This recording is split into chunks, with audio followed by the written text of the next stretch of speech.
Hello guys and welcome to my kitchen.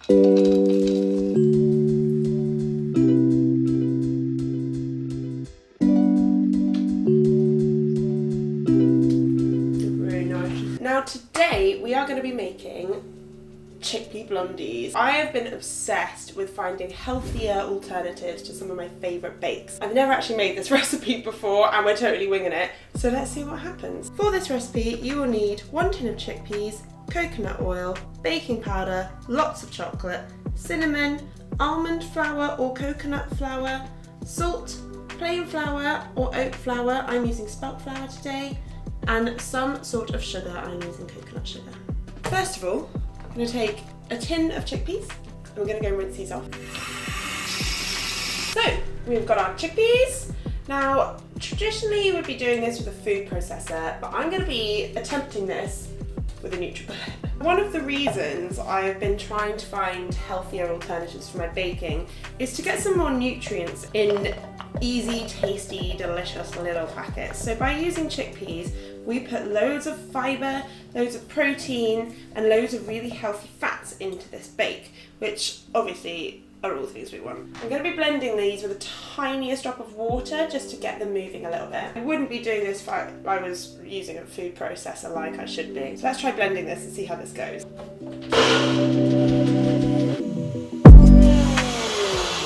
So, this is a pretty good consistency. It's pretty smooth. So hey, NutriBullet works. Let's get this in our bowl. It's just a poor man's hummus. Okay, we've got our puree blended chickpeas. Now I'm going to get my coconut oil melting in the oven because I don't have a microwave. I'm using coconut oil as a replacer for egg, butter, fat, and I love using coconut oil in my bakes.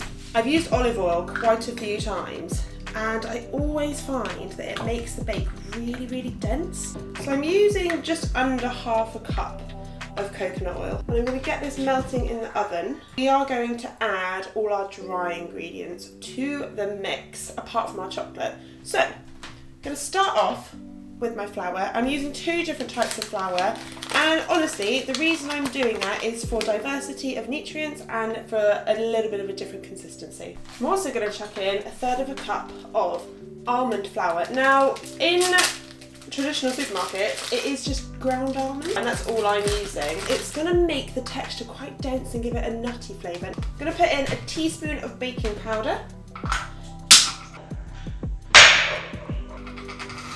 I literally put baking powder in everything because it works fantastically to help things rise. Actually, also going to chuck in a tiny bit of baking soda. I'm literally going to put in 1/2 teaspoon. And now I'm going to put in some cinnamon because your girl loves cinnamon. Also going to put in about 1/4 teaspoon of salt. And salt really brings out the flavour in every bake. How's my oil doing? Oh, it's melted! Okay. Sugar. I'm going to put in, how much sugar do I want to put in? I'm going to start off with 1/3 of a cup of sugar, and I'm going to probably add more to taste. Oh, coconut sugar is just something else. It just gives everything this dark richness, this caramelly.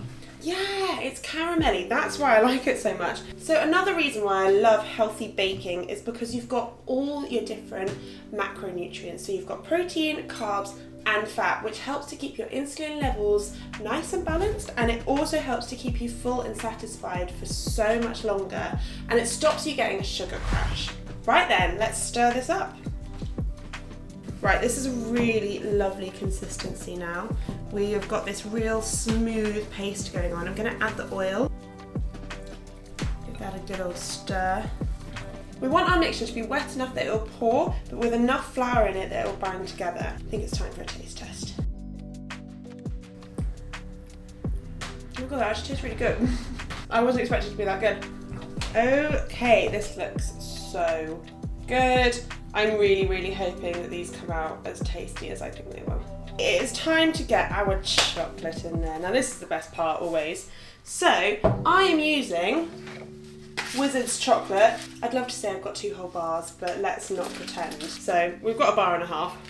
Okay, so I'm just chopping this all up into rough little chunks. Gonna chuck this in. It doesn't need to be neat, doesn't need to be perfect. You could just as easily use dark chocolate chips. Most dark chocolate chips from supermarkets are vegan friendly. Right, let's get this in our mix then. Try not to eat too much. Give this a big old mix. And then bake. Right, let's get this in the oven.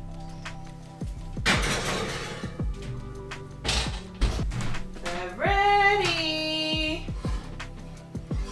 Oh my gosh, they smell so good. They look burnt, they're not. It's the coconut sugar, it makes them darker when it cooks. They smell so good. I'm being really impatient here, but I am probably just going to take them straight out. Yummy! They're really hot, but I'm nibbling on the edges. I think I need to taste test. So, not the prettiest thing in the world, but they smell incredible, and I've got a feeling they're going to be really, really, really tasty. Let's give them a go.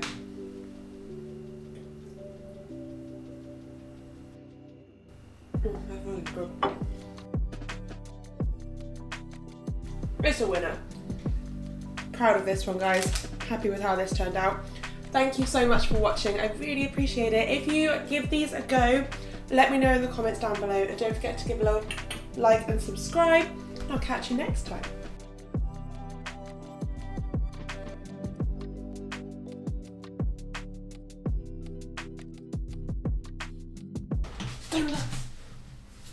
I've literally never cleaned my oven.